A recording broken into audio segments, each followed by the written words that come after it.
আসসালামু আলাইকুম। এই ভিডিওতে আমরা দেখব শর্ট হ্যান্ড ইফিলস।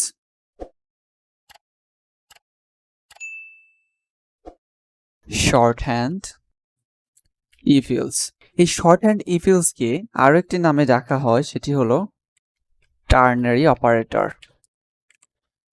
টার্নারি কথাটির মানে হলো 3, অর্থাৎ 3টা অপারেটর থাকবে এই short hand ইফিলসে। Short hand if else দেখার আগে আমরা আগে যে সিম্পল ইফিলস দেখেছিলাম সেটি যদি একবার দেখার ট্রাই করি।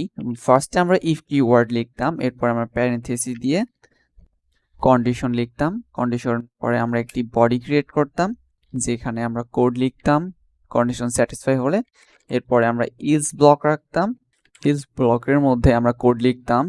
এই সম্পূর্ণ ইফিলসকে আমরা বলছি সিম্পল ইফিলস ফর্ম। এই ইফিলস ফর্মটি না লিখে আমরা চাইলে শর্ট হ্যান্ড ইফিলস ইউজ করতে পারি। আমরা প্রথমেই যদি শর্ট হ্যান্ড ইফিলস এর স্ট্রাকচার দেখে নিই। শর্ট হ্যান্ড ইফিলস থেকে আমরা যদি কোনো রিটার্ন করতে চাই সেক্ষেত্রে আমাদের একটি ভেরিয়েবল লাগবে। এই শর্ট হ্যান্ড ইফিলস দেখার জন্য ফার্স্টে আমরা একটি প্যারেনথেসিস দিব।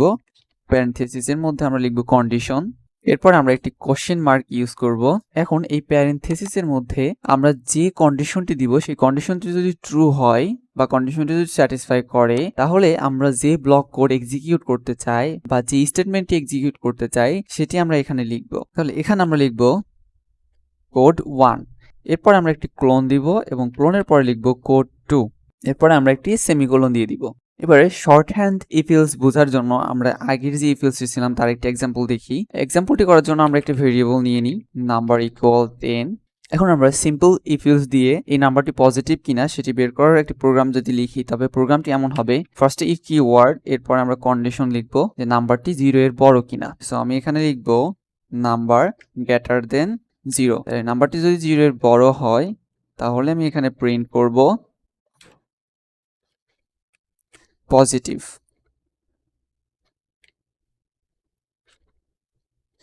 আর নাম্বারটি যদি পজিটিভ না হয় সেক্ষেত্রে আমরা প্রিন্ট করতে পারি নেগেটিভ। এখন যদি প্রোগ্রামটি রান করি তাহলে আমরা দেখতে পাচ্ছি যে পজিটিভ রেজাল্ট আছে। যেহেতু আমাদের নাম্বারটি 10, যেটি 0 থেকে বড়, সেটি এটি একটি পজিটিভ নাম্বার। এখন এই সিম্পল ইফিলস স্টেটমেন্টকে রিপ্লেস করব আমরা শর্ট হ্যান্ড ইফিলস দিয়ে। তাহলে এটির জন্য আমরা ফার্স্টে একটি প্যারেনথেসিস দিব, এরপরে আমরা আমাদের কন্ডিশনটি লিখব যেটি ছিল নাম্বার গ্রেটার দেন 0। পরে আমরা একটি কোশ্চেন মার্ক দিব। এরপরে আমি জাস্ট এখানে প্রিন্ট করে দিব পজিটিভ। এরপর একটি কোলন দিব, কোলনের পরে প্রিন্ট করব নেগেটিভ এবং লাস্টে একটি সেমিকোলন। এখন এই সিম্পল ইফিলসকে আমি কমেন্ট করে রাখবো। এবারে প্রোগ্রামটি রান করি, আমার কিন্তু আউটপুট এসেছে পজিটিভ। এবারে নাম্বারটি যদি আমি চেঞ্জ করে দিই, যেমন নাম্বারটি যদি আমি -5 দিয়ে দিই এবং প্রোগ্রামটি রান করি, তাহলে আমার রেজাল্ট আসবে নেগেটিভ।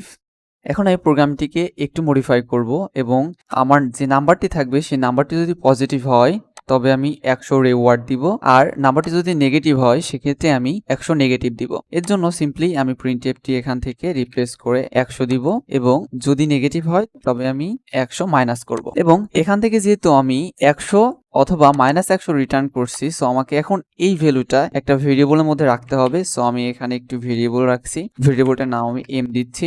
সেখানে ইন্টিজার টাইপের আমি একটা ভেরিয়েবল নিলাম এবং কন্ডিশনটি যদি ট্রু হয় তবে এই ভেরিয়েবলের মধ্যে আমি অ্যাসাইন করব 100, আর যদি কন্ডিশনটি মিথ্যা হয় অর্থাৎ নাম্বারটি যদি নেগেটিভ হয় সেক্ষেত্রে আমি ভেরিয়েবলের মধ্যে -100 কে অ্যাসাইন করব। এখন পরবর্তীতে আমি জাস্ট m কে প্রিন্ট করে দিব %d, m।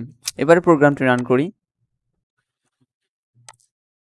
যেহেতু নাম্বারের মধ্যে আমার এখন ভ্যালু আছে -5 যেটি নেগেটিভ এবং আমার এখানে কন্ডিশনটি ফলস হচ্ছে, নাম্বার গ্রেটার দেন 0। সো আমার নাম্বার যেহেতু 0 এর বড় না সেহেতু ফলস হচ্ছে, অর্থাৎ সেকেন্ড যে এক্সপ্রেশনটি আছে -100, সেই -100 আমার m ভেরিয়েবলের মধ্যে অ্যাসাইন হচ্ছে এবং আমি যেহেতু m প্রিন্ট করছি তাই আমার স্ক্রিনে আসছে -100।